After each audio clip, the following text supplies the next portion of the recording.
Halo Sampurasun, Baraya semuanya, apa kabar? Mudah-mudahan kita semua sehat walafiat ya.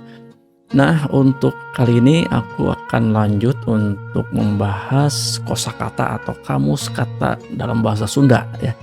Mungkin ini bagian yang ke-17 kalau tidak salah ya. Kali ini kita akan bahas tentang acreug ya. Tapi sebelumnya kita lihat dulu yang satu ini.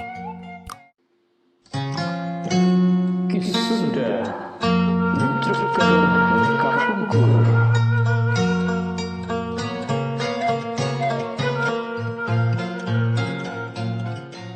Oke, teman-teman semuanya, Sampurasun dan ya orang lanjutkan lagi membahas kamus bahasa Sunda ya, tentang kata-kata.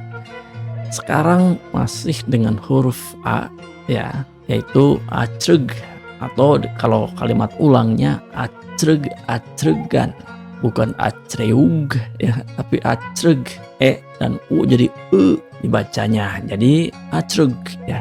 Acreug ini sama dengan meloncat ke atas ya. Nah, gampang sekali ya. Ini kita coba terapkan di contoh kalimatnya biar lebih meresap dan teman-teman bisa memahami dan nanti bisa mempraktekannya di kehidupan sehari-hari ya.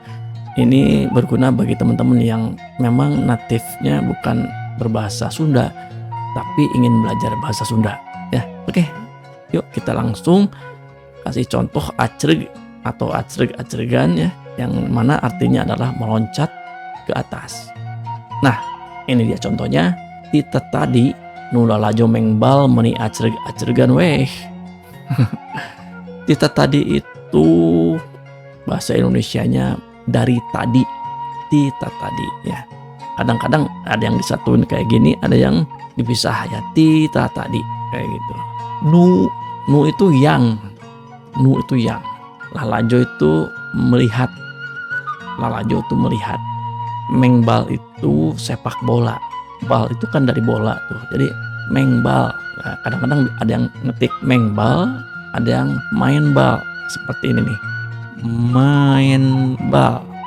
Main bal itu bermain bola, jadi sepak bola itu dalam Sunda ya main bal atau mengbal seperti tadi ya.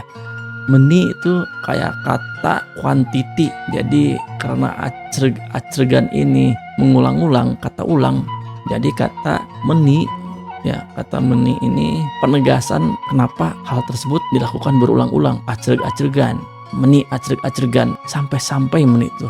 Kemudian weh itu melakukannya dengan konstan sampai orang yang ngomong itu masih melihat, ternyata orang itu masih loncat-loncat, jadi acreug-acreugan weh pakai imbuhan weh. Biasanya weh sih kebanyakan di akhir kalimat ya. Di bahasa Indonesiain artinya dari tadi yang menonton sepak bola loncat-loncat ke atas saja. Weh itu kayak semacam saja ya. Oke, kemudian kalimat kedua. Kita tadi dengan ucap acreug misalnya. Acreugan ini bisa ya. Itu tadi dengan acreug-acreugan weh si emak can beres lalajo film misalnya ya. Film, tapi di Sunda tuh nggak ada huruf F. Kadang-kadang film itu pakai P, film gitu ya. Tapi untuk sesuatu yang diambil dari kata asing, kita coba pakai kata asing dulu ya.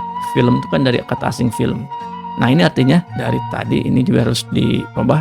Dari tadi hanya, ngan itu hanya loncat ke atas, maksudnya dalam kurung. Hanya loncat-loncat, kan pasti loncat ke atas, nggak ada loncat ke bawah ya. Loncat-loncat ke atas aja, weh itu saja. Si ibu atau emak ya, si emak belum selesai nonton film. Nah gitu ya artinya. Dari tadi hanya loncat-loncat ke atas saja, si emak belum selesai nonton film. Kita tadi dengan acreug-acreugan weh si emak can beres lalajo film. Seperti itu teman-teman. Silahkan di screenshot kalau untuk latihan, atau mau diputar ulang juga video ini nggak apa-apa. Kita akan jumpa lagi nanti di lain kesempatan untuk kata-kata yang lain ya. Terima kasih. Hatur nuhun. Salam. Kisunda